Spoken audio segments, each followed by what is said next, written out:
Okay. Good afternoon, everyone. It's my pleasure to be here with you all. My name is Laura Capps, and I am calling to order this special meeting, March 14th, of the Santa Barbara County Board of Supervisors. Madam Clerk, please call the roll.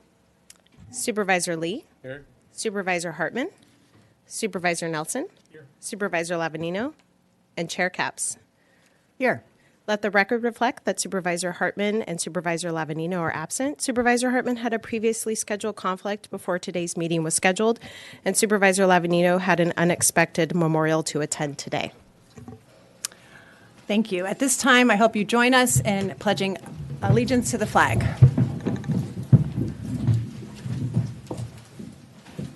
Ready? Begin. I pledge allegiance to the flag of the United States of America and to the republic for which it stands, one nation, under God, indivisible, with liberty and justice for all.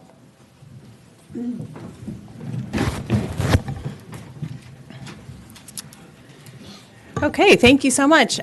This is really meant to be a dialogue, but I have a few opening remarks, as well as I've invited my colleagues to provide just, again, minimal open remarks so that we can jump right in to the dialogue that this is intended to be.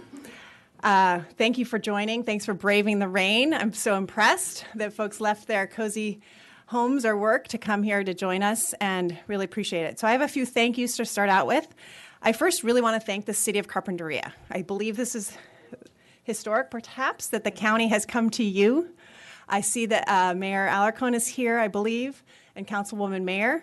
It means a lot, and I know someone told me that the City Council has, I think, sent about 21 letters on this topic to the county over the years. So really one of the intentions behind this meeting is to come to you, and that really reflects my philosophy that these days, government needs to work really hard to go to where people are, as opposed to expecting them to come to us. So thanks to the city for making this possible. And when I say possible, that means the infrastructure, the sound, all the things that go into having these kind of meetings. And along those lines, I want to thank our county staff who are sitting here and behind me. It takes a lot to put a board hearing together. This was unexpected and something more on already full plates. So I really appreciate their efforts and their willingness to jump in. I want to thank my colleagues, both Supervisor Lee and Nelson, as well as Supervisor Lavanino and Hartman, who had previously had other commitments, but did vote. We all voted unanimously January 14th to explore these topics being expressed today. So really appreciate that. I want to thank industry partners who have really informed my education on a lot of these issues, a lot of the ways in which we can go in the future of cannabis, especially here in Carpinteria. I appreciate their policy ideas, their thoughtfulness. Many of the industry has really brought us here where we are today. And finally, I really want to thank neighbors, all of you for showing up, not just today, but countless times over the years. I don't know who would have the record of how many board hearings you've been to, waited for public comment, waited through different agenda items that you didn't know would take as long, filed in your letters. I've been working in government for a long time, but I've also worked around government as an advocate. But I was paid to do those jobs, even though I believed in them. And it's a whole different ballgame when you're not getting paid, but you feel so strongly about something. And what it means to me and what I'm really inspired by is that you haven't given up. You haven't given up on government. You haven't given up on the county. And you're really focused on solutions. So I'm going to switch over to the form goals with that preface, because this is really about solutions. As I mentioned, there's been many a hearing where one side shows up with X number of people and the other side shows up with Y number of people, and that gets sort of tallied. My goal is that that isn't really what this is today, because I envision that this is more of a roll up your sleeves workshop where we can discuss the items on the screen behind you as we prepare for action on Tuesday. So specifically, those areas which aren't a surprise to anybody, because a lot of time was spent at the Planning Commission not too long ago. But really, it's three categories for me that I'm interested in learning more. My colleagues might have others. But for me, it's really the odor thresholds that have been discussed. That's number one. The type of technology used to verify those thresholds. That's number two. And finally, extensions to the requirement of putting in a new kind of technology for those operators that haven't already put them in already. So again, another goal of this is, if nothing else, just to really convey that this county is connected to the city of Carpinteria, to the people of Carpinteria, greatly so. And this hearing, I should clarify, is just about odor in Carpinteria. Not about elsewhere in the county. We're just really trying to make sure we know what we're talking about today and what this isn't. And finally, what this also isn't is a time when we're going to be taking votes or action or directing staff. This is not what this is about today. So those are some of the goals. We can just briefly, because sometimes people always want to know next steps, we can revisit this at the end of the meeting. But next, as you are probably all aware, we're having a board hearing on Tuesday. We're sort of calling it Cannabis Tuesday because there's 3 board items related to cannabis. So many of you might join or tune in as well on Thursday. And at that point, the expectation is that we would vote final on to the requirement to put in multi-technology carbon filtration. Okay. Let's just get to that kind of before we move on to, next slide, please. So I put this up here because in a way we sort of buried the lead.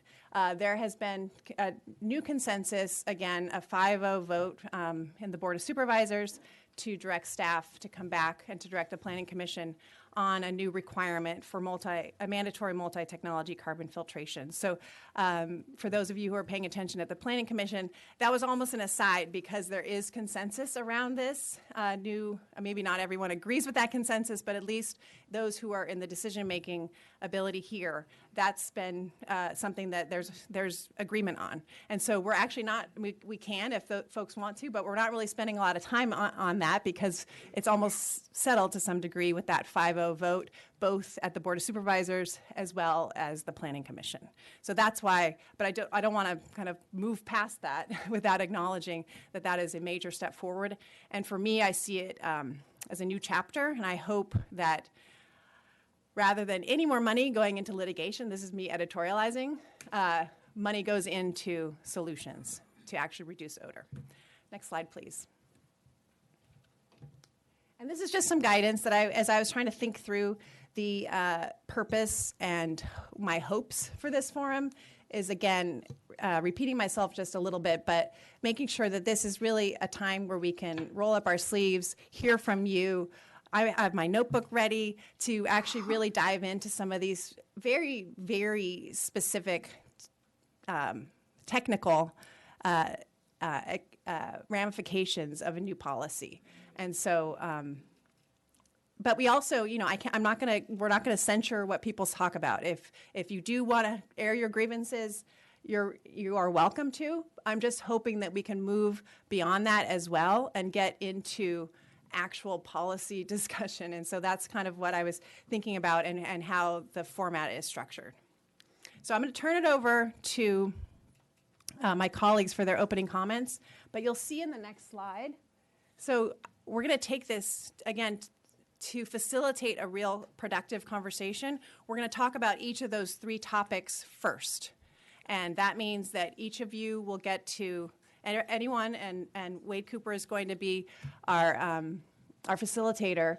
Anyone can give a comment, give a question related to odor thresholds, that D over T, 7, 4, 1, what you think about it, questions about it. We're going to have a free flow of exchange on that topic first, and then we're going to move into technology to verify that threshold, and then we're going to move into extensions, and then time allowed, we'll talk about other topics. But I'm, again, trying to format this so that it's an actual workshop as opposed to just people saying their piece and then sitting down. As you'll notice, we don't have a time clock.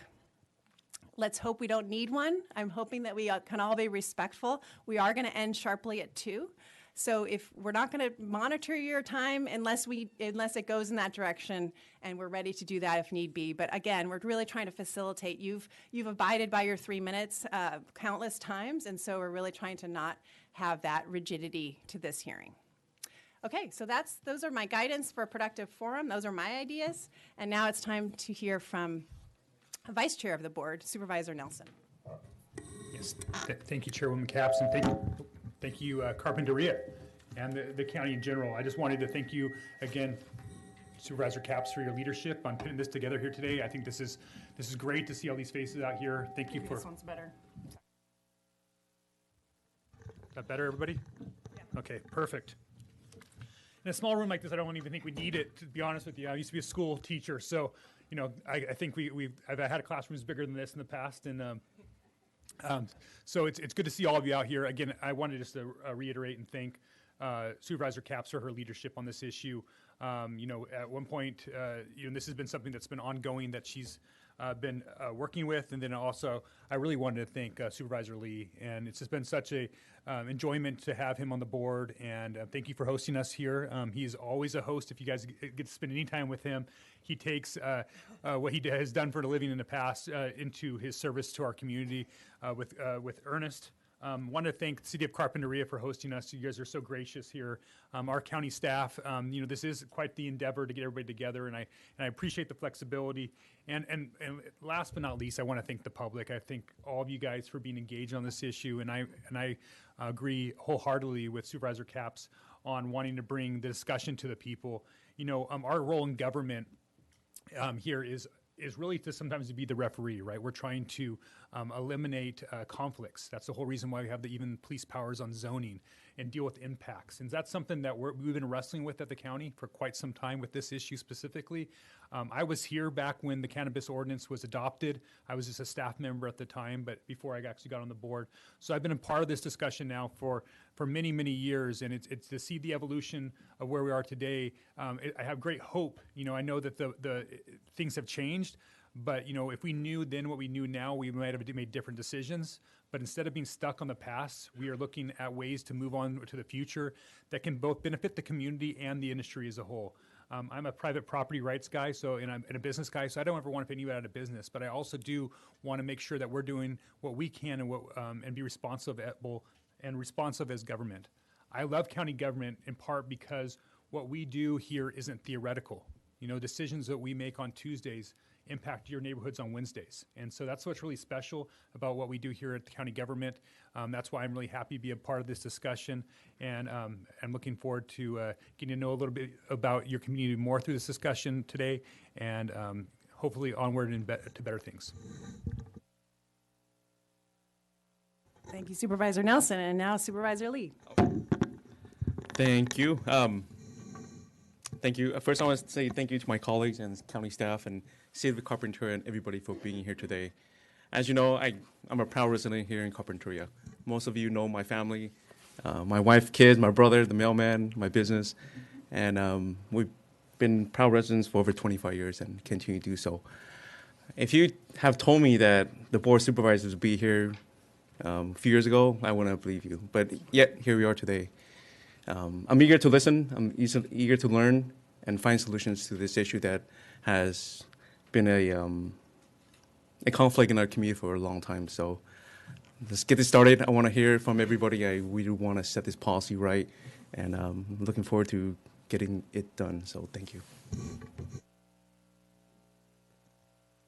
Well said. So that was actually, you know what? We did really well. I was thinking no more than 15 minutes of opening comments so we could jump right in, and we're about there. So this means it's time for you all to raise a question, have a concern on the first topic, which is odor thresholds. And I'm going to rely on Mr. Cooper.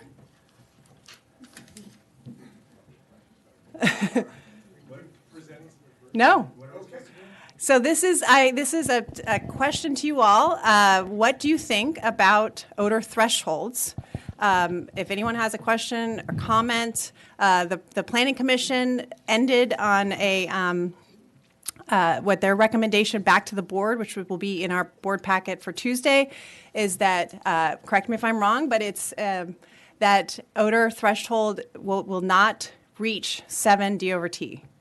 So anything below 7 D/T is sort of what's out there as a proposal back to the board. So that's just, again, I'm not trying to limit people's comments, but if you have an opinion, you have a question, we do have staff here that might need to jump in, but it's really meant to be a dialogue on that topic of how that sets with you all, whether you are of industry, whether you are of neighbors, whether you're an expert on odor, et cetera. So that's the first topic. We'll go Define it first. define the odor threshold. So Yeah. There's, I can, but is that something you can do? Oh, okay. Sorry, we are getting right into the details. I appreciate that zooming back a bit. So hi, my name is Aaron Briggs. I'm a staff person in planning and development, working on the cannabis odor threshold item. So D/T is dilution to threshold, and really what that means is taking an air sample and diluting it 7 times. So you're basically getting a fraction of a real world inhalation. And the D/T measurement is related to the nasal ranger device, which is basically a device that you hold up to your face and you take a breath into the device. And the device allows you to dilute ambient air so that you can establish a threshold that is less than what we can smell in ambient air. So 7 D/T means that air sample has been diluted 7 times compared to ambient air. So if you can smell it at 7 D over T, that means that the odor is detectable when diluted 7 times.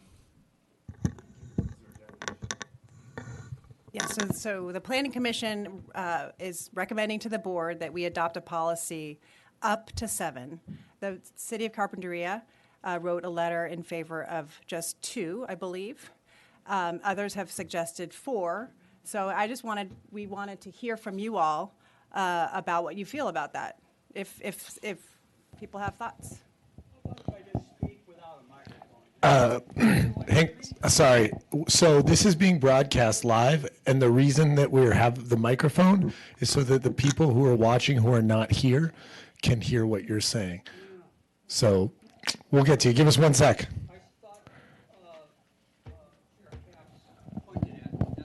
Oh yeah. Give us. Well, you know what? We'll start with you.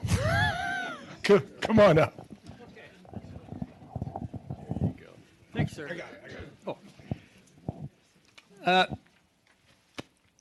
In terms of the odor threshold, I agree with the City of Carpinteria, and I back that idea of at least dropping down to 2. I have another point I'd like to make related to the odor threshold. I don't think this is an odor issue. I believe it is an air pollution issue, and until we face up to that, we're not going to really deal with the problem.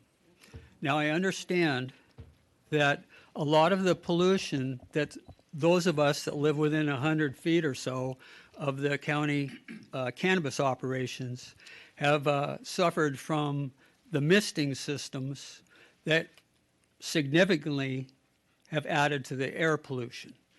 I believe, and I don't want to speak out of time here or your attempt to run some order, I think you're going to dump those systems, and I hope so. But that is another issue related to air pollution. It's such air pollution that those of us living in adjacent to these cannabis operations would see some kind of residue, oily residue, on like patio tables and outside lawn furniture and so forth. So in other words, we have really had pollution in our yards, and I don't want to take too much time. Misting technologies? Yeah, if I could jump in, so thank you. And Oh, yeah. What was your name, sir? Your name? John Culbertson. thank you, John. And so I think when we get started, the first thing you do is introduce your name. It helps us all as we're taking notes, and we appreciate your comment there, John. The issue about misting, just to help you along those lines, is that the idea behind the county moving forward with a carbon scrubber system is that there would be no need for those systems in the future. So that's been the goal of moving on to another odor technology. Again, this is what we know now is different than what we have when initially the ordinance was adopted. So we're working on moving past that with this new technology. The assumption is that would be a redundant technology and therefore unnecessary. Can I jump in? Yeah, sure. So let me see. So on Tuesday, one of the things that we're taking up is to discontinue the use of vapor phase / misting systems, and in the language would be vapor phase / misting systems shall be phased out over the implementation period of the carbon scrubbers. So, Yeah, and that was a unanimous vote both at the board and the Planning Commission. So again, final action would be on Tuesday for that, but that looks like that will happen. I'm gonna go back to front. Go over here. Yep. Hi, my name is Graham Farrar. I'm one of the founders of Glasshouse Farms. Been farming here in Carpinteria for almost 10 years now. I would encourage the board to look towards other cases and to rely on engineering rather than arbitrary numbers when setting the D over T threshold. I think the only legally defensible and well-established number is that nuisance starts when D over T exceeds 7. Anything under that is not a number that can be tracked. It's important to remember this is not a cannabis-specific number. This is any odor. This is the smell of a gas station, seaweed, a pizza parlor. These are any odors in there. So for something to exceed and register as a nuisance, the facts, the engineering, the previous cases, a legally defensible position is when that number is over 7. Also, one other comment on the misting and the pollution from that. Happy to hear they're being phased out. Been here long enough. I know Supervisor Nelson has as well, to remember that the reason that misting is here is because the Carpinteria community demanded it. It was not because operators wanted it. We personally spend over $1,000 per day to operate misting systems that were required, not because we wanted to, but because we were being responsive to the community. So also happy to see those and their associated costs go away. Okay, next We're question. already building consensus. Yeah, look, yes, we are. Agreement. Let's go right here. Excuse me. My name is Rick Morrison. I just live right up the street here. I'm kind of more interested in the process of the dilution.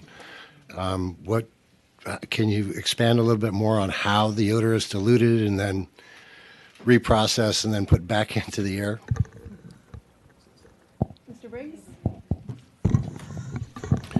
So the odor is not put back into the air. the ambient air is pulled into the device, and then 7 dilutions through a carbon filter are mixed with that ambient air. So it's clean air mixed with 1 portion of ambient air, and that's what you're smelling. So basically you're filtering the odor through carbon filters to dilute it into ambient air. Correct.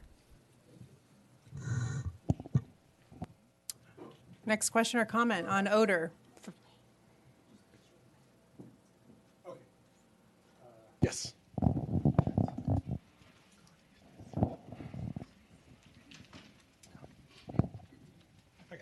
Hi, I'm Valerie Bentz. I live in Carpinteria, near a lot of cannabis growing. My husband and I have been suffering from severe allergies for years. And just doing more of the misting and all those chemicals only makes it worse. Great that you're going for the carbon scrubbers. Would like to see 0 outside of the perimeters because we've been suffering from it. And, you know, it's been a long time. So thank you for what you're doing. Thank you. I'm Mike Wondolowski, speaking for Carpinteria Valley Association. And regarding odor, we feel that the only allowable standard is 0 odor beyond the property line. The recommendation of 7 is effectively a little odor. If your neighbor's sewer line had a leak and it emitted a little bit of odor to you and it was detectable, that's obviously unacceptable. It would be infringement of your private property rights. It's the exact same thing with any detectable odor at property line. Thank you.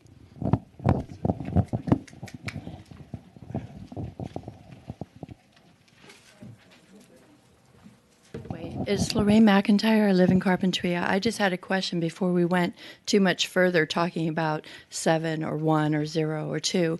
Can you explain what, like if you were in Gilroy and you were around the garlic farms and you were using this device, what would it measure at? If you could help me understand, because I'd like to know, would it be a 7? Would it be a 0, a 1, a 4? Thank you. Good question. That's difficult to answer. We haven't tested garlic specifically. So we've had quite a few people come in and do the testing with us, and we use lemons and sardines. And if you put the device up to a lemon, like a freshly sliced lemon, that's about a 7. And if you put the device up to a sardine, most people pick up the sardine at about a 30 D over T or a 15 D over T if they can't smell very well. Noting that all of us have different sense of smell. And so folks who are more sensitive might pick up these things at a lower threshold, whereas people who don't smell very well will pick them up at a higher threshold. So garlic, it's hard to say. That smell of garlic when you do drive through Gilroy is pretty pungent. I'm hesitant to assign a number to it because we haven't done that in real life. But I see why you're equating garlic to Carpinteria. Correct. Yeah, good point. Okay, next question or comment on this topic?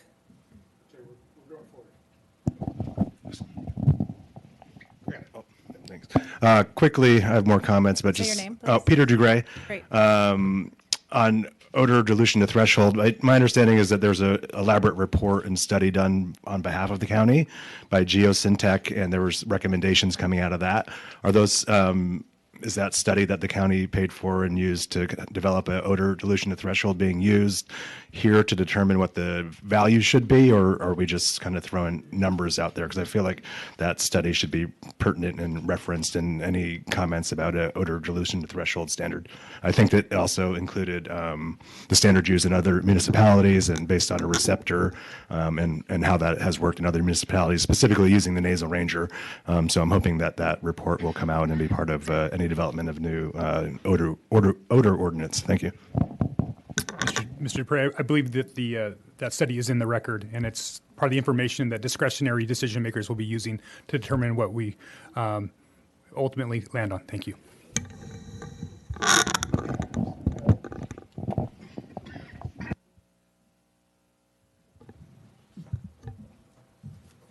And this is wired, so I'm trying not to trip everybody as I go. Oh, you're going to hold it. Sorry.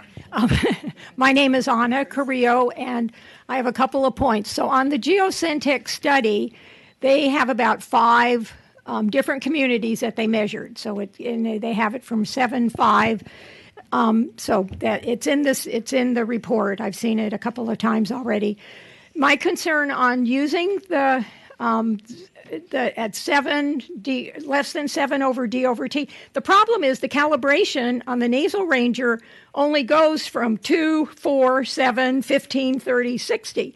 And it's very difficult to calibrate. I mean, I was at the Planning Commission meeting where someone came up and spoke how difficult it is to do the calibration. So I would prefer, my suggestion is it should be 0 as far as beyond the property line. And so, because it needs to be inside the property. So, thank you very much. Thank you for that. I just had a question too. For those, and we don't need to get into specific names of operations, but where there are carbon scrubbers, my hope is that if everyone, 12 months from now, there won't be smell at the property line because everyone will have scrubbers that doesn't have them already. And a lot of people do. A lot of operators do. So I'm just curious if anyone has an experience without getting personal or anything at the property line where there are scrubbers, would you say it's 0? It's a sincere question.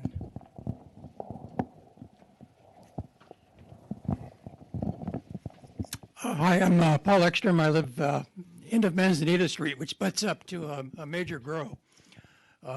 We had horrible cannabis odor for years and years. Through the help of the Santa Barbara Coalition for Responsible Cannabis, the grower agreed to put in carbon scrubbers.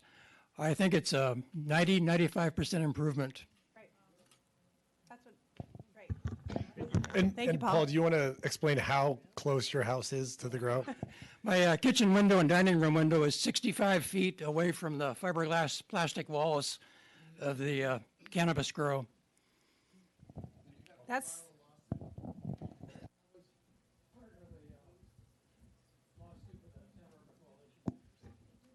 so that's a pretty good, that's great. Okay.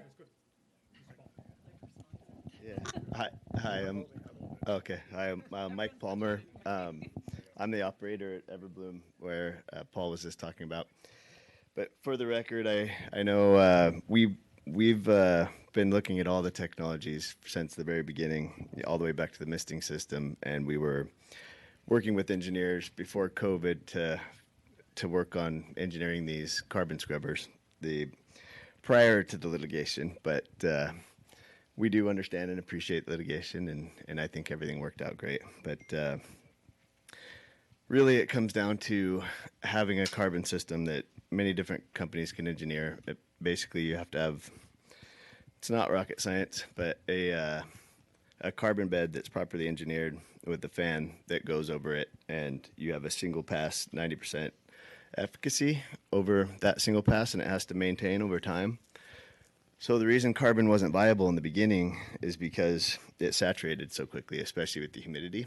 So we worked with engineers, and they developed a system, and by the way, no interest, no financial interest, ownership, or anything in any odor control company, because people have asked in the past. But we need a solution that would be viable to stay in business, to where we didn't have to change the carbon out after every 3 to 6 months, because it does start to saturate typical carbon. So these have been engineered, per the engineer's words, to last at least 25 years without having to change the carbon. Although he only guarantees them, I think, for 15. But there are pre-filters and things that do need to be cleaned a couple times a year. But it really just comes down to a properly engineered carbon system. It can be all different shapes and sizes, and the turnover of air in the greenhouse to reduce the emissions before they leave the greenhouse. And then you get the results that Paul was talking about. And as far as the D over T, unfortunately, as odor experts will tell you that do odor studies and have to, unfortunately, I know way too much about odor and the compounds that make it and everything else now, but basically anybody will fail, even if there's not cannabis, at below a 7 D over T. You can go into somebody's yard, you can go anywhere, so there will be false positives if it's under a 7 D over T, and that's why it's the standard to be a 70 over T. But and I could show you many examples. I could take you guys out there at the Nasal Ranger and show you guys how it works. Unfortunately, the Nasal Ranger is the best instrumentation that can be used in town portably and effectively at a low cost, unless you get into lab instrumentation and odor bag sampling, which is you can't just do on the fly. It has to be prepared. There has to be odor panels. It's very extensive, very expensive, and very time consuming. But on the note, and you guys are welcome to ask me any questions, and I'll fill you in. But yeah, the below 7 D over T is unfortunately something that even if there's zero cannabis in town, people start getting false positives. But Thanks, Mike. I had a question, actually. So have you tested it actually at your property line with a Nasal Ranger? yeah, we have. Yeah. And what were the... Well, I If mean, you're it's been a willing to long share. time, Yeah. but you can, well, we have 12 acres of cannabis that are on our wall too, including one of ours that we don't have carbon in yet because we were waiting for power upgrades to be able to move our Sure. processing. So, oh, they went in. Okay, cool. All right, sorry. I knew we were working on it, but we got a power upgrade, and so I mean, one of our own properties was contributing to odor, around our property. But I can take a Nasal Ranger and go into a different town without cannabis, and there's certain plants that are in a lot of people's yards that have that hint of cannabis smell too. It's that same type of skunky smell. I grew up with them in my yard, so you can get false positives from anywhere. Unfortunately, but I think as long as the language says that it's specific to cannabis odor, because there are markers for that, then that will create for less ambiguity. But it's important that it has to be a constituent that's, I can't remember the naming conventions they use for cannabis. It can't just be anything, you can't just leave it open. It could be, I smell, Burger King, McDonald's, whatever it is. It has to be specific to the cannabis profile. Yeah. Okay, so can I just ask Mr. Briggs or other staff if what's coming to us on Tuesday, does that specifically say up to 7 on cannabis odor? Or just odor? Just odor.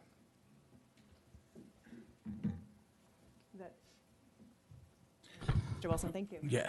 So Chair and Commissioners, looking at the ordinance that is being presented next Tuesday, it talks about the cannabis odor threshold, and it says measurements of cannabis odor from commercial cannabis activities shall not, and that's where the Planning Commission is either below 7 or equal or not exceed 7. So the ordinance is written that it's specific to cannabis odor. Okay.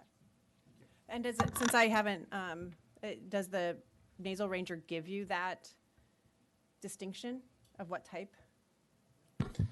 Or is that distinction, are you able to glean that from this type of technology? Okay. Okay. Great. And I recognize we have some folks who are so deep into this and some that are just here because they care about things so I'm trying to straddle both and hopefully we're tracking here. Next one. Yeah. No.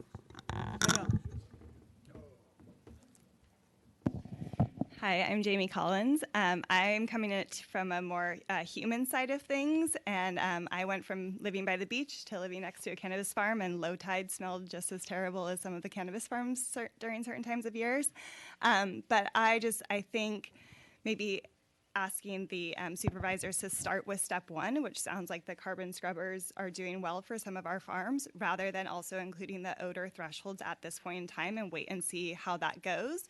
And primarily that's because, from my understanding, if we do move forward with an odor threshold that's not conducive to both the neighborhoods and the growers, then that's going to put our growers out of business. And I would like to point out that there's not a lot of minority in this room, and Carpinteria is primarily a minority migrant population who work in these farms, and so who need jobs, and we can't lose them.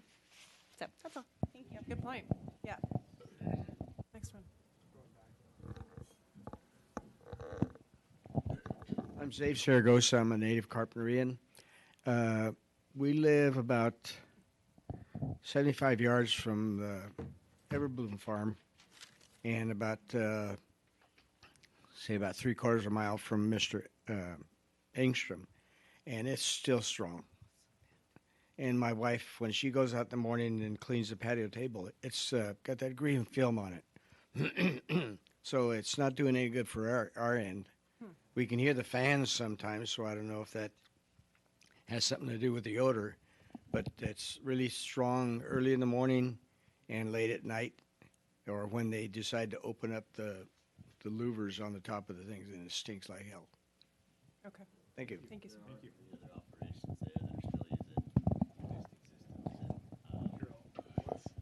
There are 3 other operations that are close by. I'd have to know where you lived, but that are putting off a considerable amount of odor, including one of ours. But it sounds like we've almost got the scrubbers installed. Okay, we're going. We'll go here. Can we have? It's hard to hear. Can we have the same volume? Like when they talk back there, we can hear it. I can hear it.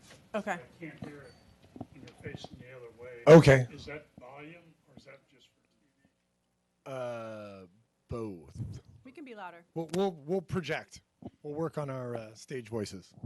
Hi, my name is Nancy Robertson, and I can't tell you how much I appreciate you doing this. You're a total breath of fresh air. This has been a very long journey. I remember Ana Carrillo and I at the Planning Commission on January 22nd, 2020, and it was before that we started speaking. Unfortunately, I'm one of the ones that's allergic to the smell. But my question today is, what time of day do you go out and test? I know the odor vents are open at maybe 6:30. It varies every day until like 4 in the morning or whatever, and you get up in the morning and you smell it. But then by the time the people that I've talked to that have gone out to the farms, it's during their time at work, and it's not after hours. So is there a specific time that this can be varied, looked into? Thank you. Yeah, I know that was discussed at the Planning Commission. Did you all land at sort of a window if nasal rangers are in fact the technology that we go with?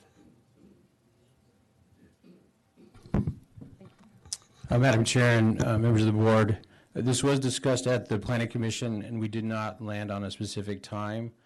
We wanted to explore that further and the best way to provide a responsive staff support to complaints that we receive. Typical practice is that we will respond to complaints, and based on the way the ordinance is written, we have an anticipation to respond the next day, but we're willing to explore times of response as needed. Well, I know we're going to get, next category is the technology used to measure odor, so maybe we can get a little more into that because nasal rangers obviously is specific to time. Lon, you want to go? Are we on? Yeah. Okay. We on odor threshold? Yeah, my name is Lionel Neff. I'm a member of the coalition. I've lived in Carpinteria for 38 years, and it used to be a great place to live. It's getting better now, and I want to thank you all for being here. It really inspires us.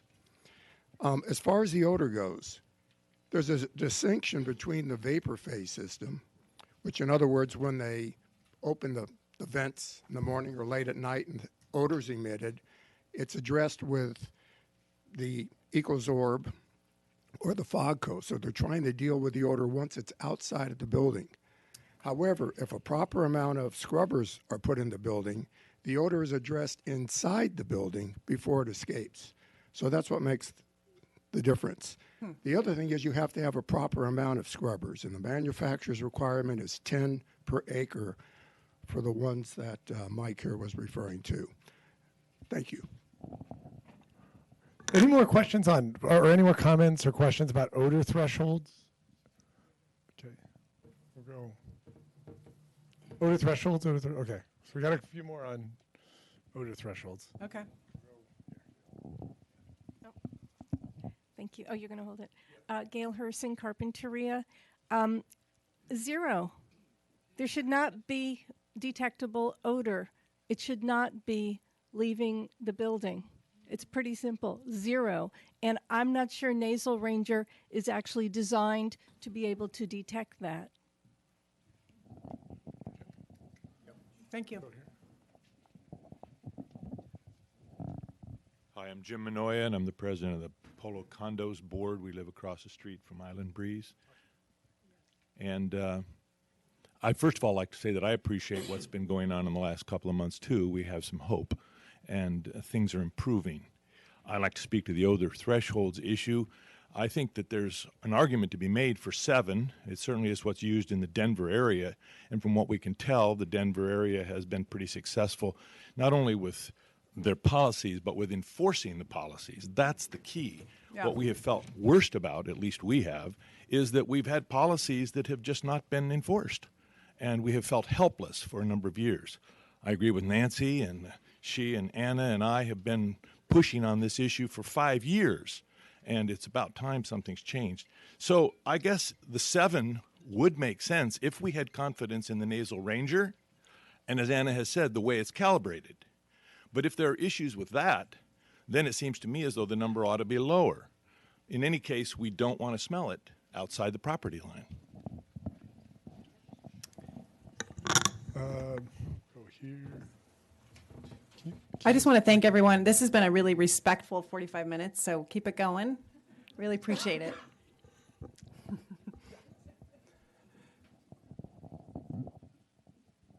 Switch shoulders. Hi, I'm Marilee Peebles, and I live a mile from G&K and Autumn Brand, and we still smell it. My question is, I think there's going to be a lot of problems with the Nasal Ranger. You know, it's not going to be outside of the greenhouse when they're open. How are they going to be there at 4 in the morning? The numbers between 1 and 7 seem to be a problem. When Genentech came, Geosentech came up with 7, they used that as a Colorado. I asked them if they had ever been to Colorado. They said no. So I just think that we should try for 0. We should try for something better than Nasal Ranger. And what happens if you do accept 4 or number 7 and the neighborhoods are still smelling? Is there a repercussion?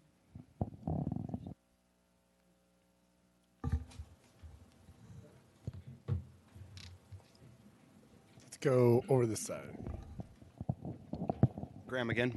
I think the county hired, not the industry. This is not an industry-generated report. The county picked an engineer. Those engineers are experts in odor. The county commissioned the report. The county paid for the report. Those engineers came back with a recommendation. The recommendation was a nasal ranger, and it was that when nuisance starts over 7, to ignore that report, and myself included. I'm not an expert in odor. Certainly no one certified me. I think that probably applies to most of the people in the room. The county did hire somebody who is certified, who is an expert, and that was their recommendation. To the comments about 0, if the odor threshold is 0, then the ocean's illegal, cutting your lawn is illegal, making bread is illegal, roses are illegal. Odor threshold of 0 does not actually exist. So the question is, where does something become intrusive into other people's rights? And the experts answered the question for us. They said when it exceeded 7.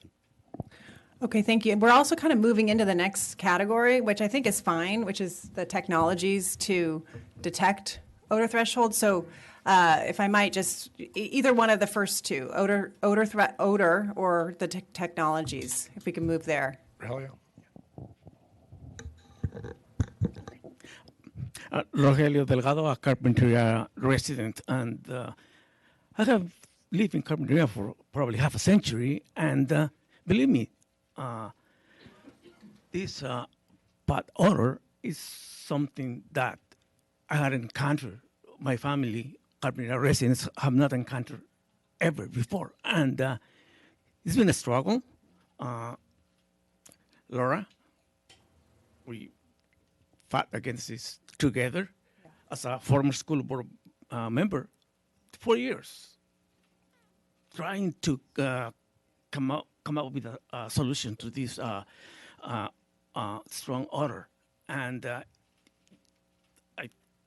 thank Roy Lee, Laura Capps, for their effort, 2025 huge effort to control this odor. And yes, the scrubbers are very good, very good measure, and any other technology that we can think of that would be better, because Carpinteria residents deserve better. Thank you. Thank you. Thanks, Rogelio. Hi, I'm Katie Hall. I'm the Director of Compliance for Glasshouse Farms. I've been working for Glasshouse Farms since 2018, and a few comments specific to the odor thresholds and specifically responding to some of the community members and their requests for a 0 reading. I think Graham said it pretty well, but it's impossible to have a 0 D over T. If you, and you can reference back to one of the recent Planning Commission meetings, and the staff from the Planning Department presented their report, and on the line they had the Geosyntech consultants, the specialists, who in the recording, he was remote, so you can see him on the screen. He responded that that's impossible. And then just to educate you a little bit on the nasal ranger readings, the thresholds, a 4, what it sounds like might be proposed, is considered a faint odor, so not even noticeable yet. When you get to 7, that's a noticeable odor, not a nuisance. If it exceeds 7, I think it's reasonable to say that, okay, now you have a nuisance, but the dial at 15 D over T is what establishes a true nuisance.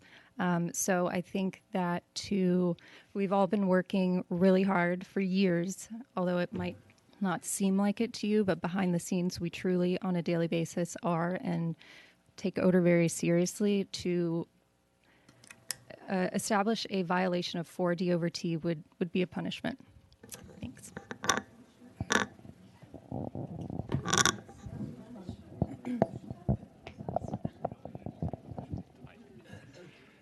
Hi, my name is Sasha Globa. I'm a 27-year resident here in Carpinteria. We live next to a cannabis growing operation. First of all, let me thank the board for being here. Really appreciate it. Our situation is Things have improved. The cannabis operation next to us has implemented carbon scrubbers. There has been an improvement. I think the problem, though, is we still detect smell. It's not every day. It's not as often as in the past. But I think the problem is that this odor drifts, right? We're in a valley. It drifts. And so the problem, and I think the real challenge for us to still solve is, how do you trace the origin of that smell? And I think that's where it absolutely gets obviously more complicated. In terms of, the question of odor threshold, what's acceptable, what's not, I think of odor as, I think of the word impact as synonymous, right? Because we're talking about impact. And so I guess when I think about odor threshold, I think about what is an acceptable impact to me and to my neighbors and to our community.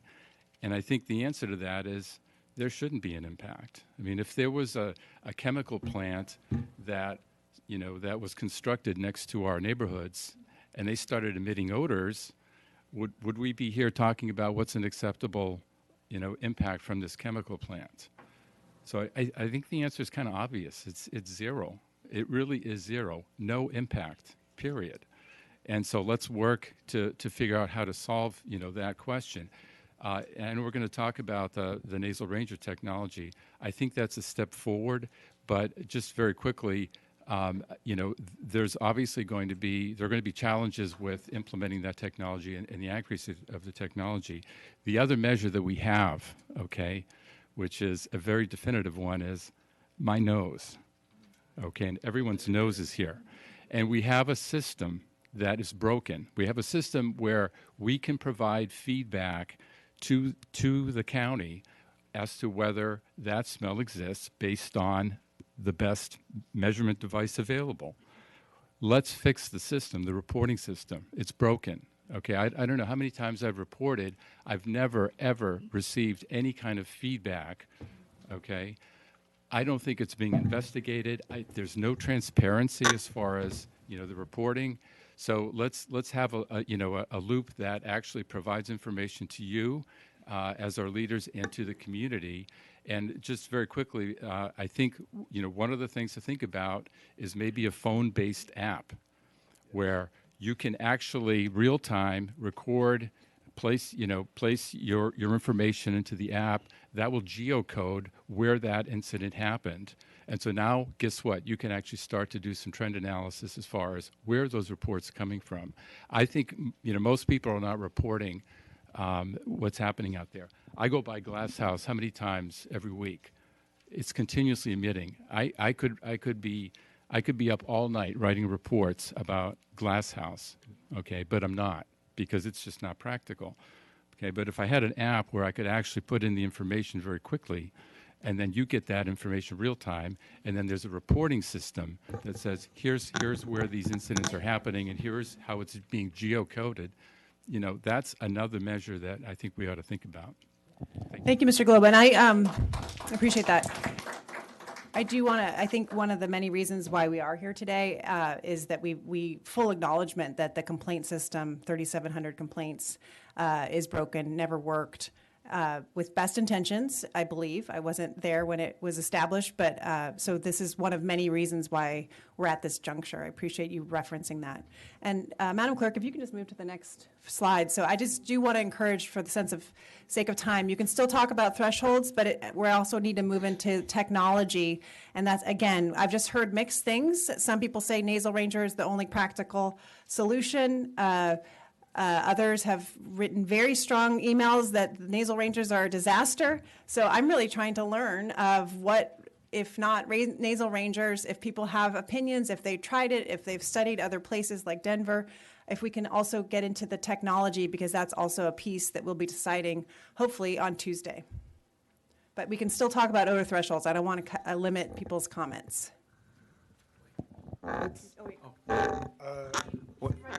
Okay, we'll go. Yeah. Sorry. Oh, yeah, Nick got it.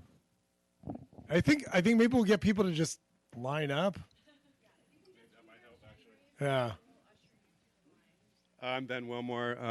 My wife and I have been residents at Carp for 12 years. I'm a Santa Barbara native. I don't mind the smell. We're right by a farm as well. It doesn't bother me.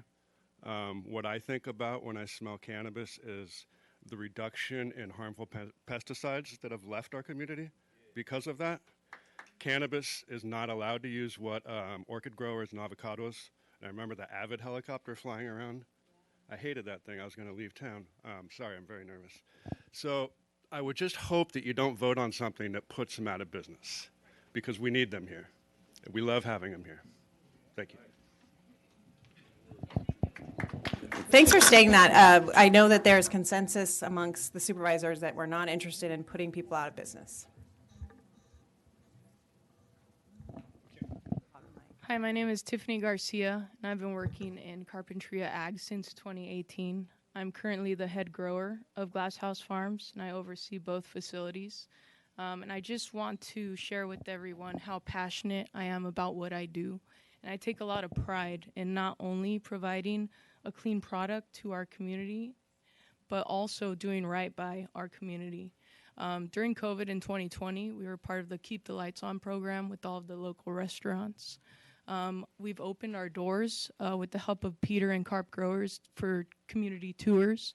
And it's shocking to the people when they come in. One of the first comments I hear is, wow, we don't smell anything, you know?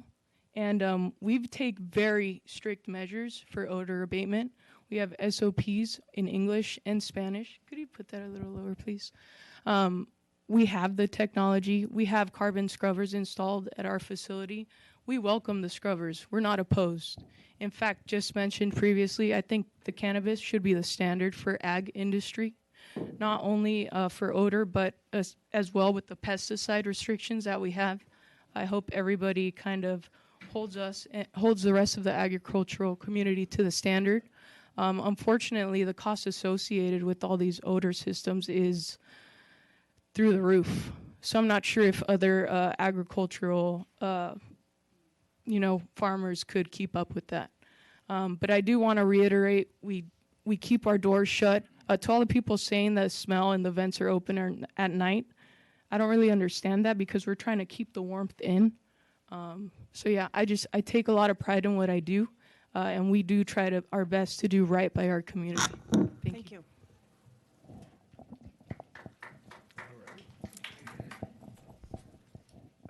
Hi, good afternoon. Nick Bobroff. I'm the Community Development Director for the City of Carpinteria. First off, I want to thank county staff and the board for being here today to come listen to us. The city welcomes the transition from the industry and the county towards carbon filtration. I think that's the right move. We've certainly suffered long enough with the current system not working very well. In terms of where to set the threshold, the city's concern was that it seems like the community is really asking for there to be no detectable odor off the premises. Folks are tired of being able to smell this stuff in their backyards or in their homes. And I think the concern with a threshold of 7 D/T is, at least according to the Geosyntax study, that's described as still being mild to sustained odor. That's still noticeable for folks. It needs to be something lower than that. Looking through the Geosyntax study, a number of the jurisdictions that are listed have thresholds of 4 D/T, 5 D/T, or even lower. If those are good enough for a wastewater treatment plant or a compost facility, which are not typically right next to residential neighborhoods, then we need something more protective that reflects the fact that these facilities are right next to residential neighborhoods. In terms of technology, I can't speak to whether the nasal ranger is appropriate or good enough or not. But I would again say, let's take a look at these other noxious industries and see what they use to measure their odor thresholds. If municipal dumps are using gas chromatographs, maybe those can be used here. If other facilities or if other types of industries like the wastewater treatment facilities or compost facilities are using something other than nasal ranger, maybe that's something that can be applied here as well. Thanks. Thank you, and thanks for having us. Mike Wondolowski again. First, I just want to respond to the statement, the assertion that it's impossible to have a 0 D/T threshold. The ordinance is specific to cannabis, not seaweed, not Burger King. It's cannabis. It used to have a 0 D/T cannabis odor in this town before we grew cannabis. Now, as was said,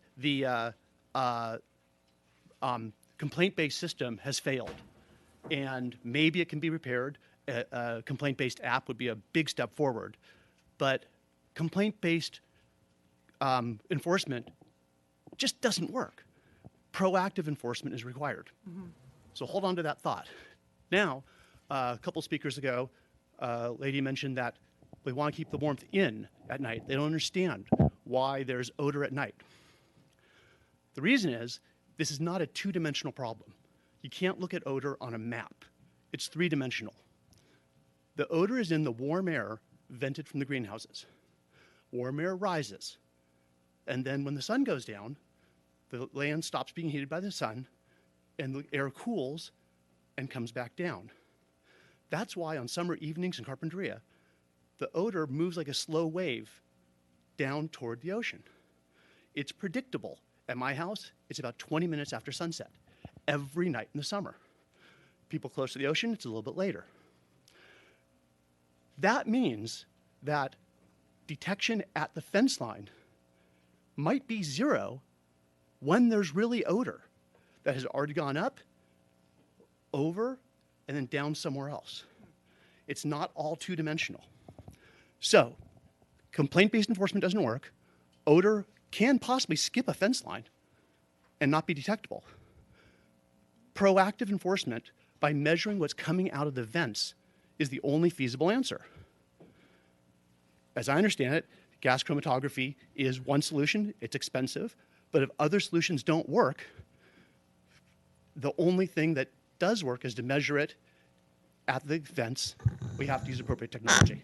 Mike, can you explain that technology just so folks understand gas? Sorry, my shoulders don't fall out. Yeah. You've been replaced. Or Your if shoulder's so- been replaced. Oh, this work? Great. Sure. So, coincidentally, I have a degree in chemical engineering. From UC Berkeley? From UC Berkeley. All right. Go Bears. Gas chromatography, in essence, measures the chemical components in a sample. And it can differentiate different compounds.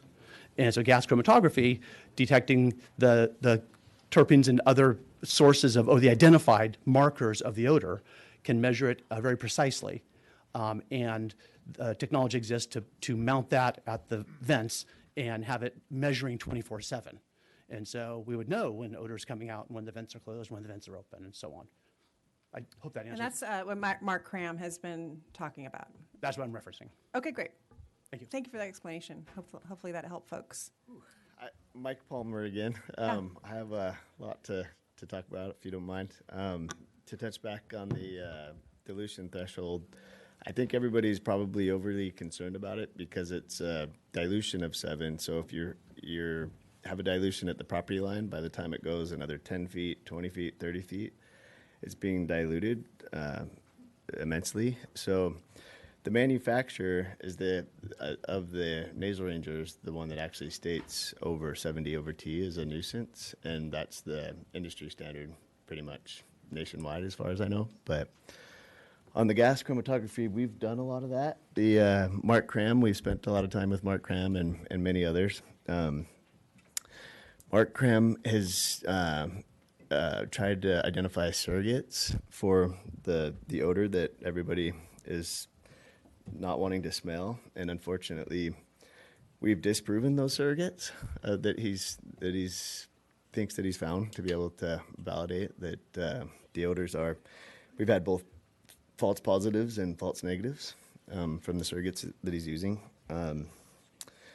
But we have done much more extensive testing. I think we're the only company that's ever released a study and released the studies on our scrubbers. But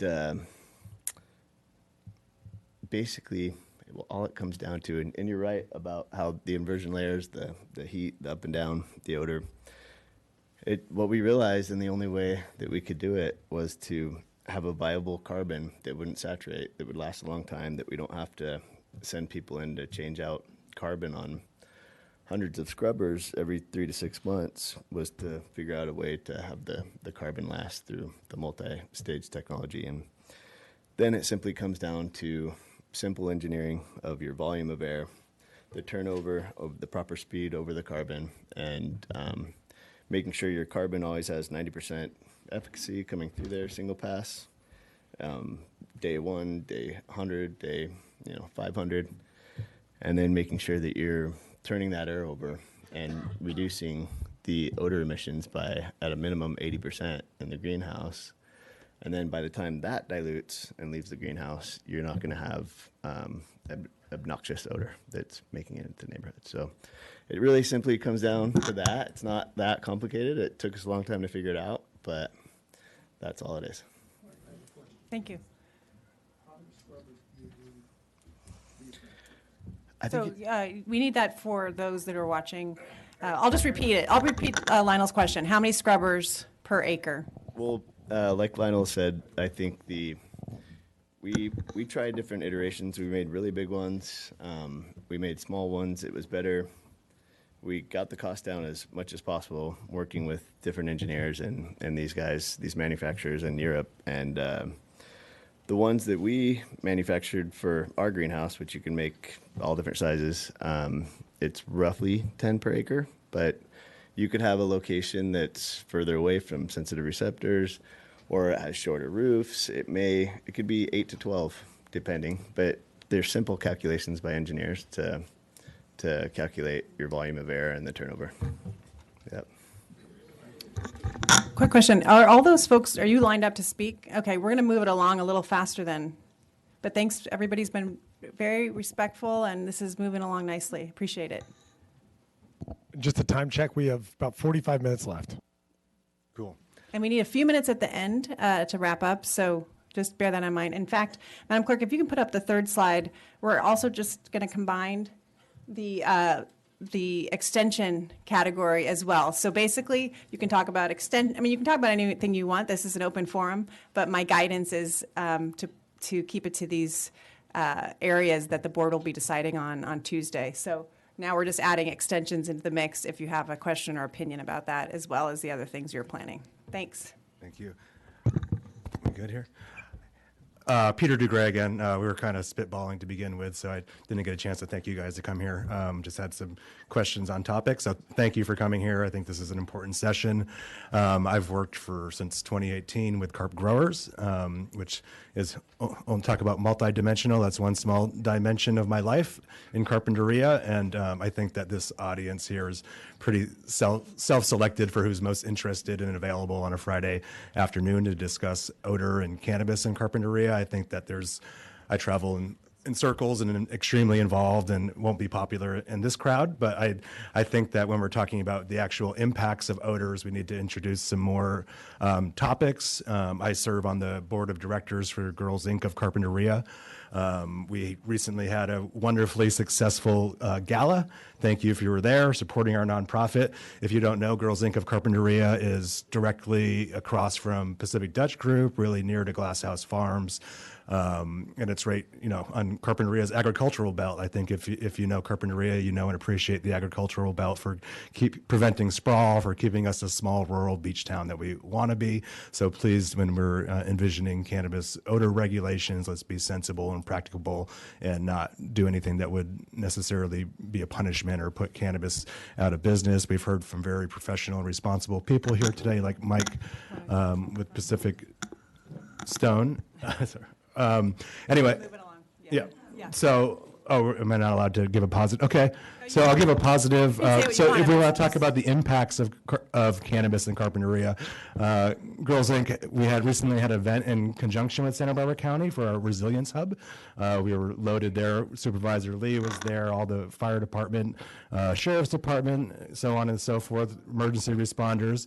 And I can tell you there's zero impacts. Girls Inc. of Carpinteria is a rental space that is booked all the time for volleyball, for basketball, and we don't have trouble Peter, booking it. I think we appreciate the infomercial and the subtle digs. We appreciate that.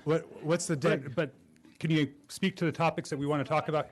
Okay, so Sunday mornings, our number one renter is Reality Church, outside church service every Sunday mornings. So I just want to bring some perspective, and I think that I'm not alone. I think that this crowd today, it doesn't agree with me, which is fine, but is the actual impact and if trying to solve for it is an important issue, and I think that it's a subjective issue. Thank you. And that's my perspective. Thank you. Appreciate on that. And so, and on the topic of Peter, no, on the I topic of think that's good enough, Peter. Can we go ahead to the next speaker? We have about 12 people that No. are waiting. Thanks, Peter. Thanks for you.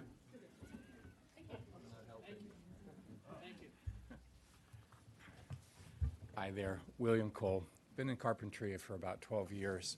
On the personal side, when the clouds of cannabis smell come, I'm a couple miles away. It actually floats like a cloud of natural gas. And then it sits, as it comes into the house, it sits on the bottom of the house. It's interesting because it doesn't actually mix.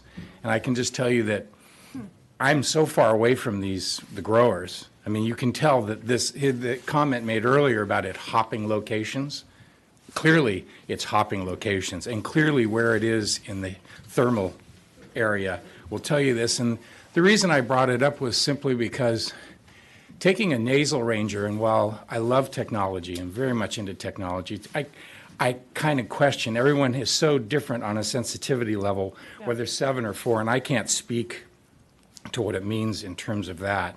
But I can say that as long as we have feedback, you could set it at 7, and then if you keep getting negative feedback, maybe you set it at 4, okay?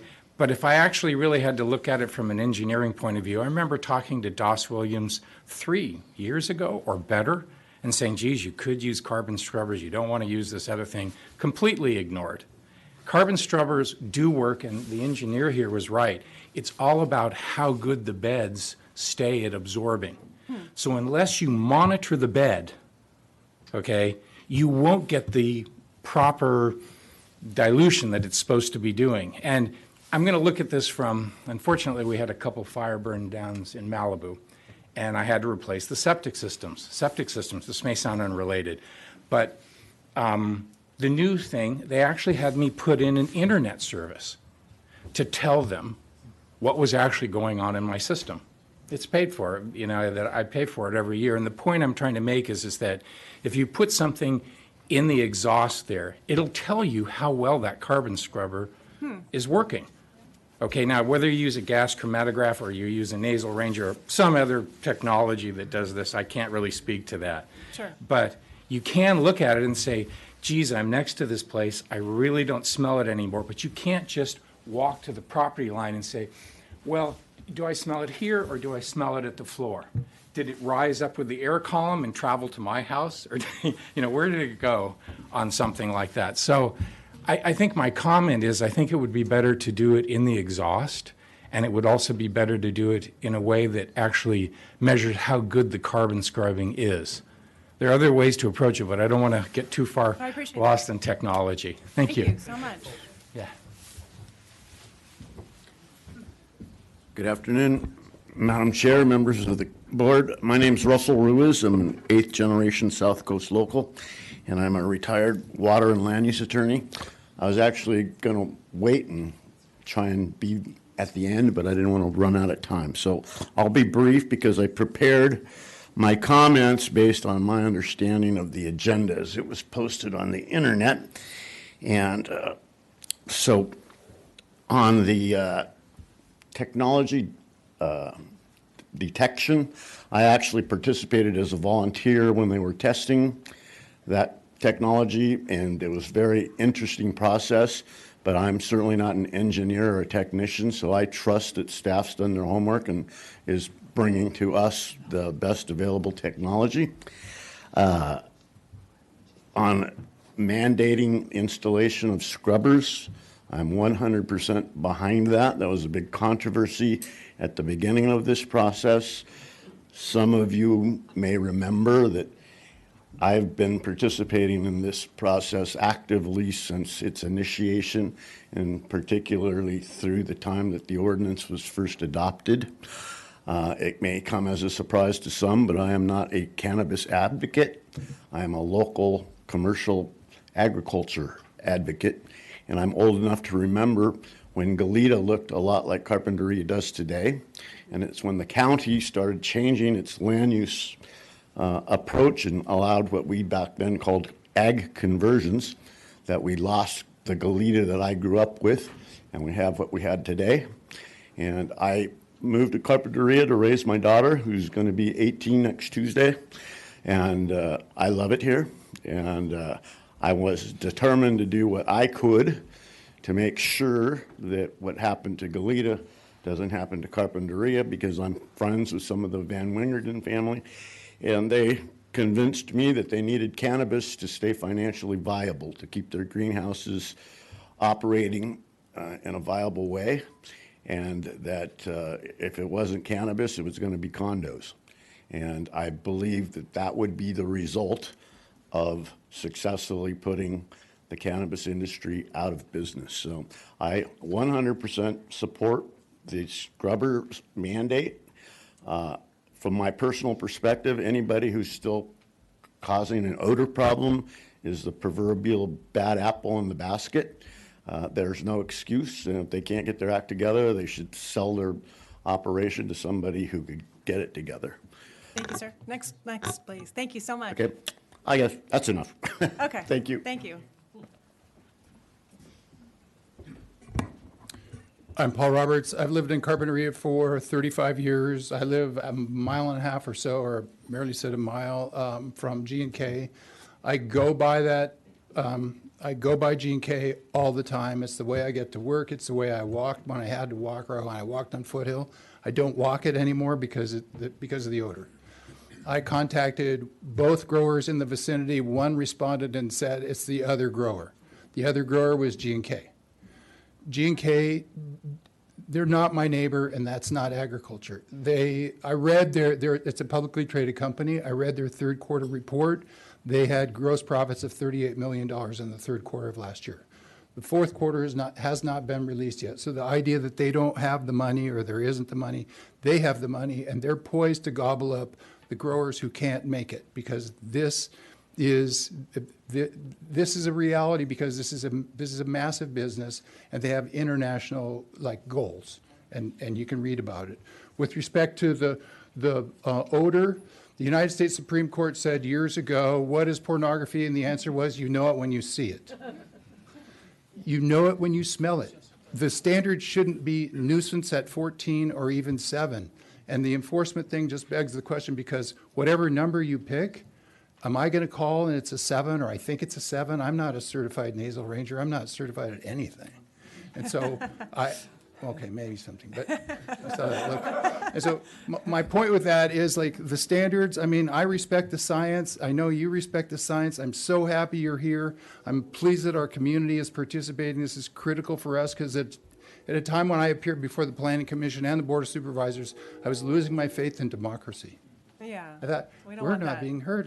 Yeah. I've made so many complaints. It's like, what do I do? And then I heard the staff person respond in the Planning Commission 2 weeks ago saying, we have no verified complaints from our community. And I'm thinking, we've been doing this and doing this and doing this, and the assumption was we weren't telling the truth, or we were doing it for some crazy reason. Yeah. We want the Carpinteria community to survive, and everybody to pay their bills and make money and be in our schools and not have cannabis smells in our gyms and the churches and all that. Who doesn't want that? So I'm here to thank you.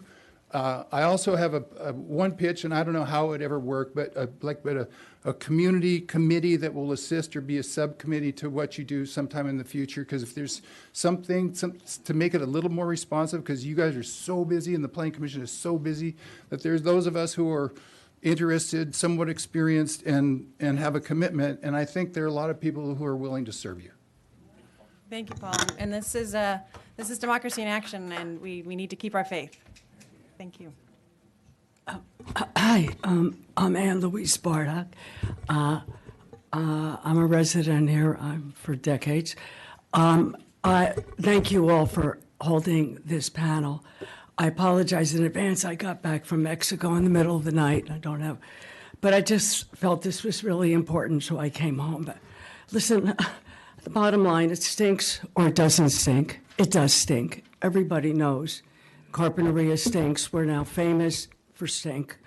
And it's not just the nuisance, and it's not even our property values going, which, by the way, have gone down. And because people associate Carpinteria with odor, and therefore our values are down. anecdotally, I'm not a scientist or a doctor. However, since they've been growing cannabis, my issue, a lot of people have allergies, their asthma came back, there's a health issue. I had just a constant dripping nose. I learned in Mexico, it ends. I go to LA, it ends. I'm telling you that for the last 2 weeks, I have not had a constant dripping nose that needs a medication I got from my doctor. It's from the cannabis. All I can tell you is when I leave this area, that issue goes. I have friends who have asthma when they're here. They don't feel it. We're not talking about the health issue, and it's important. We don't know what's in these misting systems. We just don't know. Okay, we've had over 3,700 complaints. The real number is probably closer to 37,000 because nobody I know has bothered to file a complaint in years because it means nothing. You file a complaint and it goes into the ether. Listen, to make this short, this ordinance was created by the late Supervisor Das Williams. He's still with us.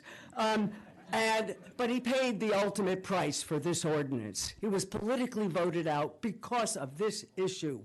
And it is time not just to deal with odor, it is time to look at the whole ordinance, which we know through Freedom of Information Acts and public records requests and the great journalism of Melinda Burns and Jerry Roberts, is that it was written in collaboration with the cannabis lobby. They could fill up this room with whoever. The rest of us, for 7 years, we take our time. This is our time, our money. We have nobody. I cannot tell you the respect I have for the residents of Carpinteria, for people like Anna and Jill, everybody in that front row. The amount of hours that they have taken, many of them work as teachers. We are no competition for the lobby and the lawyers of the cannabis industry. We have a big problem, and we need to fix it. And not just the odor. We need to address health, our property values. Are they making any money? We've heard they're losing hand over fist. What are we doing? Meanwhile, they're financing all these lawsuits against who? The residents who are the taxpayers filing the complaints. There's a madness to this. We need planning and development to listen to the residents. The planning and development is basically became a tool of whatever Das Williams wanted for the cannabis industry. We need to rethink this to make it pro-community, pro-resident, pro-taxpayers. Thank you so much. Thank you. And just some context, the way that our board is governed is by the Brown Act, which means that only 2 supervisors can work on any issue together. So just some context that we set in January. We knew where Roy was on the issue of scrubbers because he campaigned, and so it was part of the public record. So Supervisor Nelson and I started working on this proposal that we're dealing with on Tuesday because we knew where he was. But that doesn't mean that the other pieces of the ordinance also could be evaluated now that he's on board, and it's predominantly in his district. So just to let you know that my intention, at least, is to deal with the most egregious part of it that we knew we most likely had the majority to make some progress. And then, of course, there's other aspects of the ordinance that could be changed. But we're just sort of taking this one piece, this sort of low-hanging fruit piece first as we move forward. Thank you. Yeah. Go ahead. John Culbertson here again, a resident of the city that lives next to County Grow. I think the last speaker pretty much said everything I wanted to say, and I'm not going to belabor the fact. I know you're listening, and you asked for suggestions on what I read on NewsHawk, so my suggestion is let's not get complacent about feel-good feelings, especially a lot of, I'm very sympathetic to farmers. I don't know if I'm sympathetic to the cannabis industry or not anymore, having had put up with what's going on for so long. But let's not pretend that this is a hand-holding feel-good session here. People have really been hurt by what's happened by this failure of county governance. This is a county government failure. And we are so thankful for the 3 board members that now sit before us and your hard work. We know it's not easy.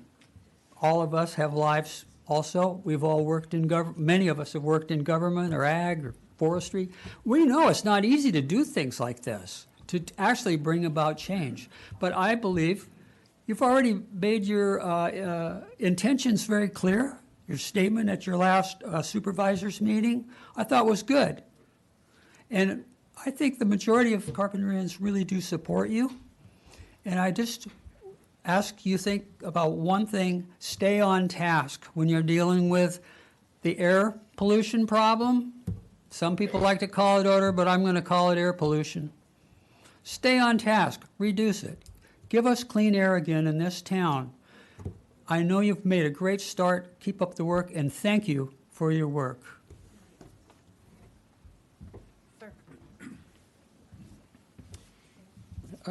Thank you. Anthony Brown, the resident here in Carpinteria. And I want to thank the 3 of you for being here today with your staff. And it's very important to me that you're addressing this. I do have a request, is when you get the details and the technology, the details that you're going to be looking at, I really hope that you put some teeth in the enforcement, because I have been told by a grower that we want to be good neighbors, and he just didn't say when. And so as I say, there's a lot of history in this room. The farmers have seen a lot of change over the centuries, I will say, right here in this town. And we welcome it.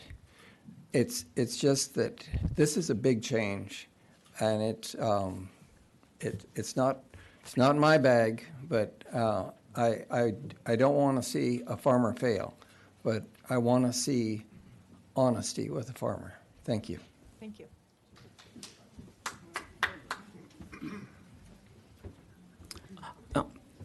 Thank you, Rogelio Delgado, a Carpinteria resident. Yes, 1 minute.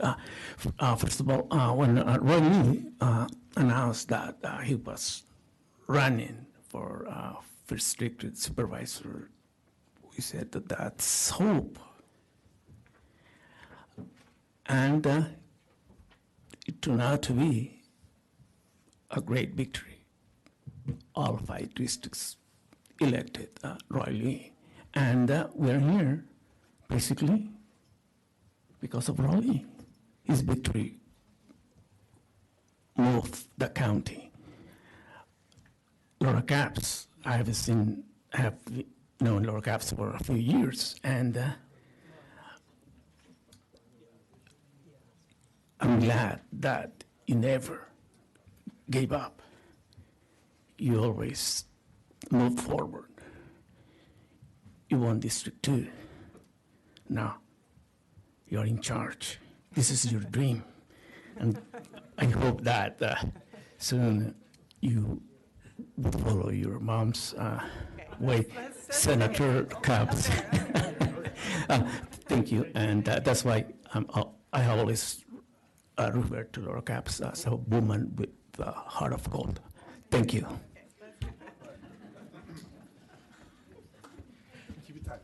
I'll keep it tight. Lionel Neff here again. This problem could have been resolved 3 years ago. I'm with the coalition. The coalition, over the last 8 years, has spent over $1 million pursuing this. Our attorneys appealed every planning commission hearing and then went before the Board of Supervisors and appealed it and turned down every single time.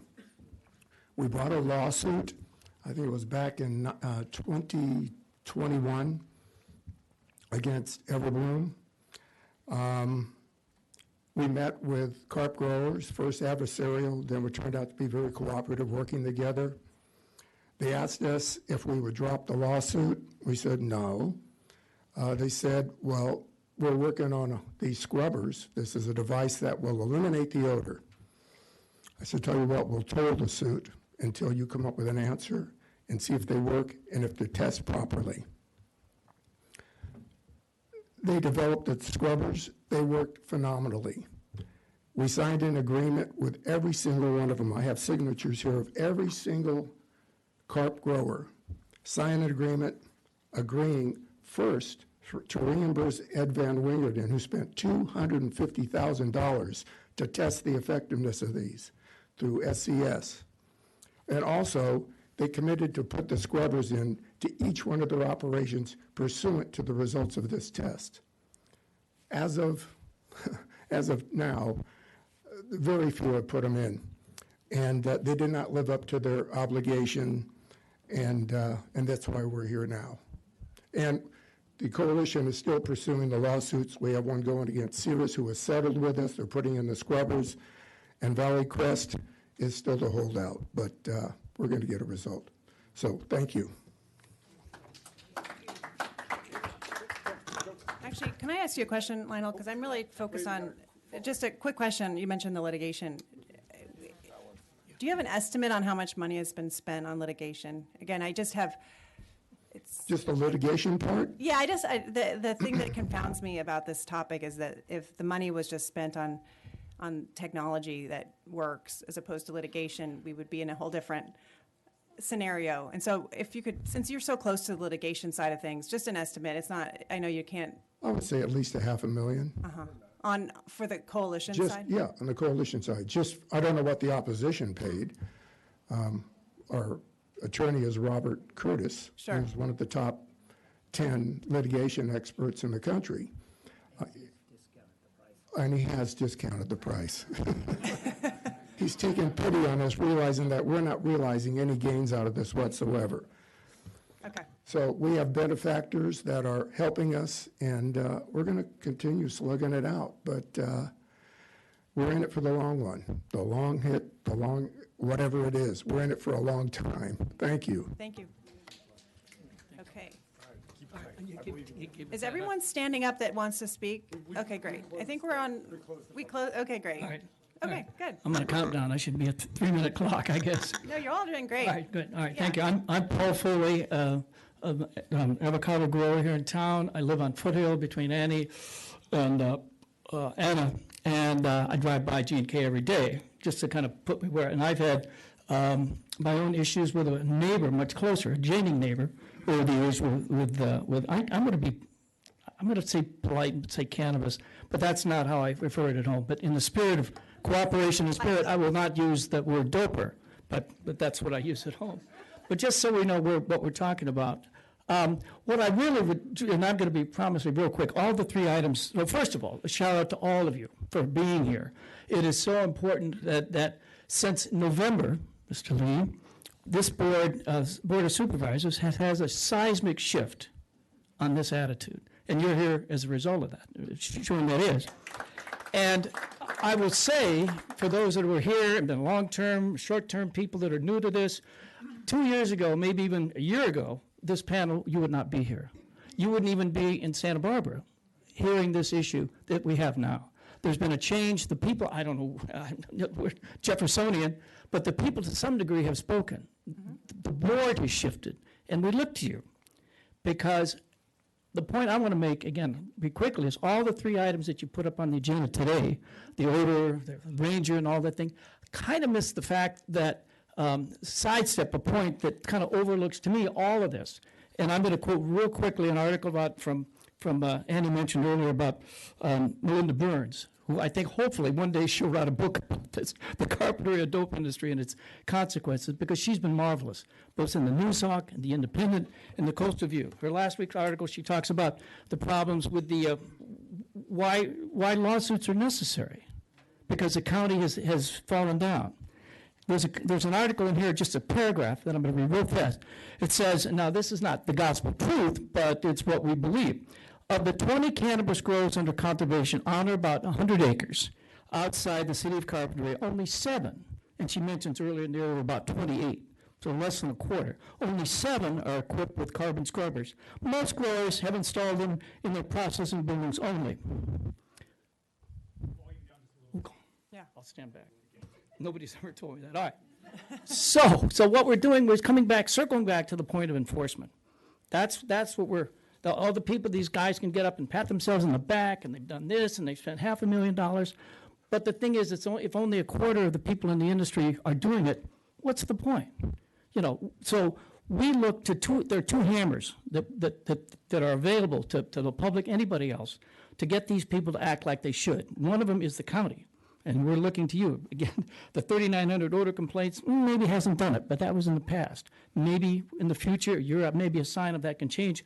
The other hammer has already been proven. Valley Crest is this week. They're on the legal side of system. Of course, that's expensive. Everybody can't do that. I couldn't afford to sue G&K or somebody on my own. That's a very, very expensive thing. But those 2 hammers seem to be the only ones that have worked. These people have had 8 years. Our cannabis growers have had 8 years to do this on their own, and there's not a matter of money. Somebody referenced, how much money they heard in the quarter.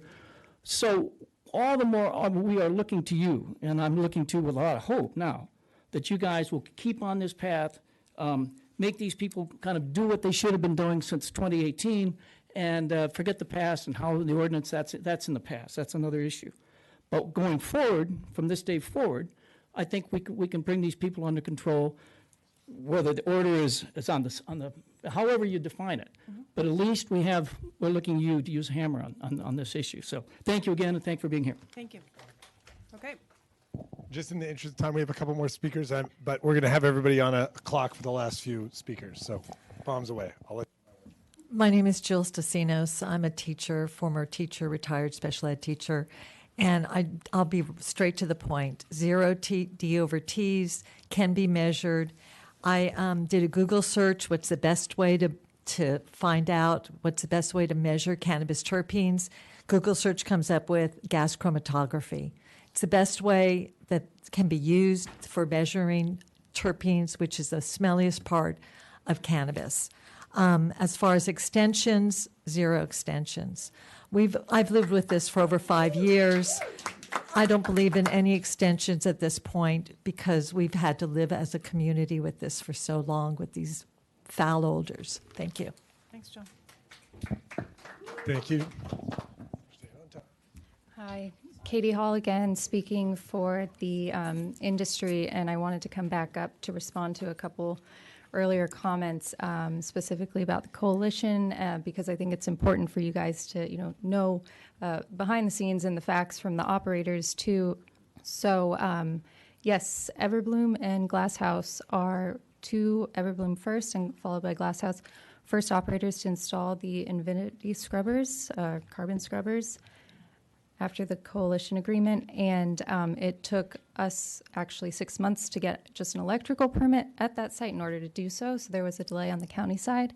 And then our other farm, which is off Foothill Road, it is going to require an electrical upgrade, so we don't have those scrubbers there right now, but it is, I believe, the only farm in the area that has 2 of the vapor phase systems. We don't love them either, but we took it upon ourselves to put a second system on, not trying to pat ourselves on the back, but we spend almost $500,000 a year on those vapor phase systems between the farms. So I just wanted to make sure you had that information so it didn't look like we don't care and we weren't following up with the terms. Thanks. Thank you. Closing us out. Yes. Karen Howenstein. I'm born and raised in Lompoc. My parents, Gary and Gwen Howenstein, have owned over 400 acres in North County since the 1960s and 1980s. This is a battle which exposes the weight of constituents in our county, specifically neighbors who knew how to work and politicize an issue to their own personal and financial benefit. This is the result and pushback from a huge battle Doss Williams, Greg Hart, and Joan Hartman had over this issue beginning back in 2018 regarding commercial cannabis production in our entire county. You focused on the EDRNs in North County. You separated them from all South County EDRNs and the other more densely populated areas where the odor issue was immense, down here in Carpinteria. Now we can see this path that was formed for us majorly by Dennis Bazanich has resulted in an utter failure to establish an effective and sustainable cannabis regulatory policy for the industry right here in Santa Barbara County, richest county, maybe in the nation. Got to look at our tax rolls. So, Dennis Bazanich and others who have made astronomically poor or illegal decisions for our county should not enjoy qualified immunity. That is my opinion, my personal and legal opinion. Overall, cannabis production in Santa Barbara County is down, way, way down. How does the North-South County split and representation on this issue speak to the spirit of the law when we actually look at the areas of Sabata and Tepesca Canyons and Santa Rosa Road? We are talking here about hundreds of acres of grows that were unfairly prohibited in North County, and now the climate to business in North County cannabis is also very bad. Stizzy's on 246 has shuttered their production. Another successful grow on Sweeney Road. They have both gone to other counties. The Iron Angel permits on Santa Rosa Road are going fallow or are for sale. They have thousands of permits on Santa Rosa Road.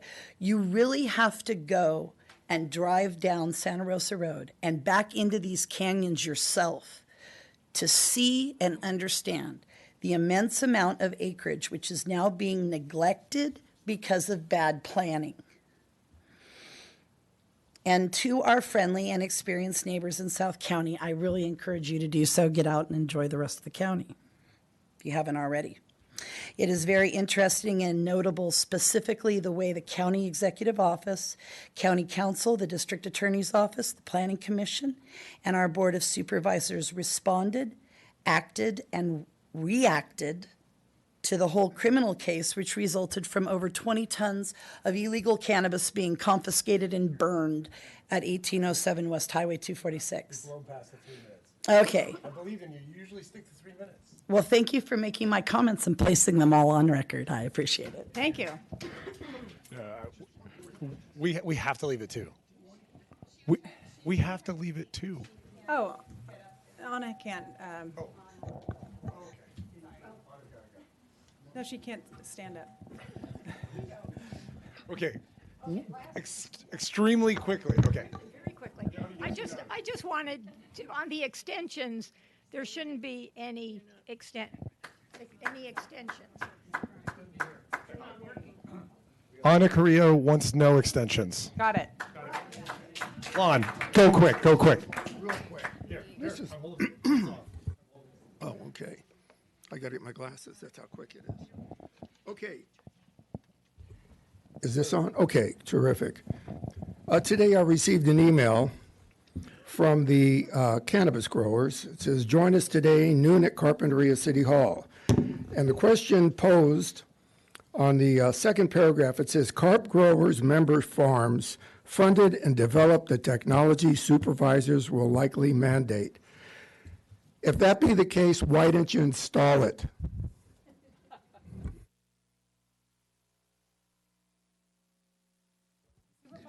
I think we are short on time, so I will make my comments brief. I don't want to lose sight about what we're talking about here today.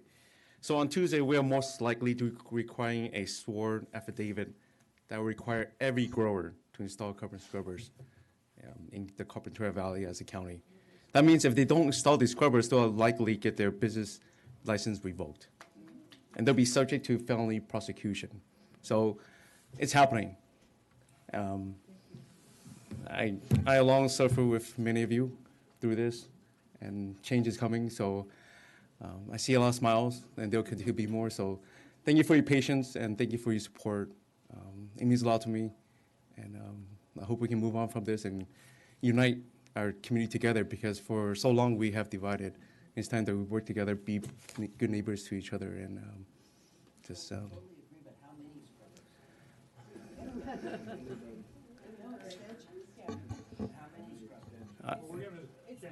Yeah, as for the extensions, I believe, I do agree with no extensions, but it's up to the board. I believe that we should have say in that strictly, so thank you.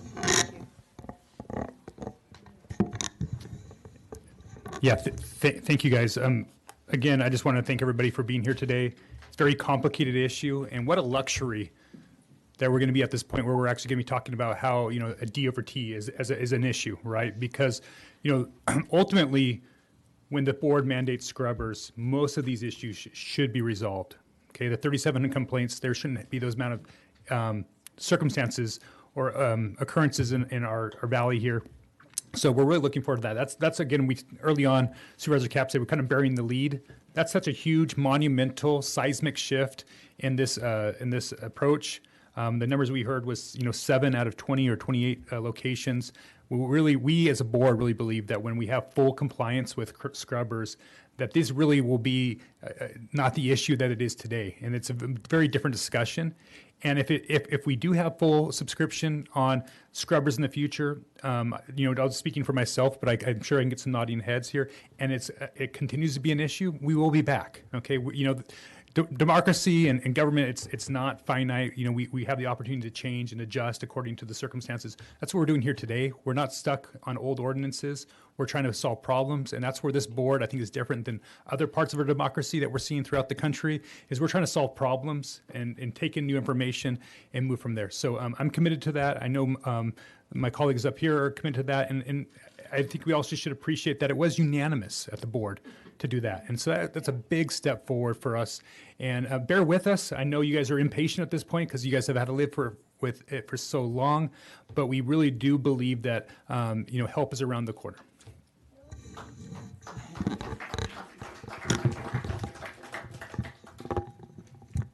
Yeah, thank you. I'm very hopeful today on two fronts. I'm hopeful that we can move forward, as Supervisor Lee said. I envision a time when this industry, this issue, it's a minor thing. It's an afterthought. It's just part of daily life because we've figured it out and we moved on. And I think it's important when you have a goal or you're really frustrated to actually envision what it can be like when you're not spending millions of dollars on litigation and filing complaints and the acrimony, that we can have a new chapter. It does exist out there if we get there, and if government does its job better. That's my belief. That is my belief, and I'm hopeful because there was a lot of consensus today. There was a lot of consensus. So I'm also, my second piece of why I'm hopeful today is that we're able to do this, and I feel liberated because so you all get the confines of government when you have to come at a certain time and it's inconvenient. It's on a Tuesday or a Wednesday, and you have jobs and you have life. But we also, we have the limitations too of not really having a conversation. And so by participating in such a respectful way that all of you did today, just affirms that government can be flexible. And as Supervisor Nelson said, I think now more than ever, we need to show people that government can work for them, that government can deliver results, that government isn't bound by these processes that are bureaucratic and no one really remembers why we have to do it that way, but we do. And so we just keep continuing down these paths of rigidity. And so thank you. Thank you for proving that we could have a very respectful dialogue. I wrote about 18 pages of notes as I will prepare all weekend for Tuesday. And I learned a lot from each of you, industry, experts, engineers, neighbors, teachers. So thanks for informing us. I'm very hopeful that we'll get a good resolution on Tuesday that will build towards a future that isn't so acrimonious, but one that has more unity around this issue. Thank you. Okay, I have one order of business that we have to do for any public hearing like this. I have to call for, I get to call for a public comment on non-agenda items. So here's your chance. If you want to talk about something else, it is your right to go to the microphone. We are going to do the 3 minutes on this one. Folks, feel free to leave if you prefer. It's up to you, but this is on something Not related to cannabis. Not related to cannabis. Entire here, Carpinteria resident. Okay. I really love the fact that you guys are here in Carpinteria, and I thank Roy for doing that because he really is hands-on and he's a gem for our community. I would love to see you here more often. Okay. But please give us more advance notice because 2 days' notice was really difficult I for understand. us because, as you see, I think the room is filled with people that may have known a little bit earlier than you may not be getting a representative sample, Well, is all. So, Well, point well taken, and I meant to say that we have about 60 people here. Another 30 are watching on YouTube. It will be broadcast. It will be. It's on YouTube, and so those who missed it today because they have jobs and life, they can watch it later. So please, we'll put out that information on the county. They can comment on this next Tuesday. That's true, and we will be again convening next Tuesday. But point well taken. Thank you. Other non-agendized comments. You may go to the mic, sir. You do because And yeah. Chair Capps, members of the board. Oh, yeah, while Madam he's Clerk. making his way to like the 15 podium, seconds. I No. just wanted to let members of the public know that the links are available on our agenda to get to our YouTube page as well as all of the other streaming availabilities. Thank you. And our Madam Clerk lives here in Carpinteria. Just a point of fact. Yes, I do. I love it. Thank you. I just am glad that you got pay raises. Okay, all right. Okay, with that, I will adjourn us to next Tuesday, the 18th. Thanks, everybody.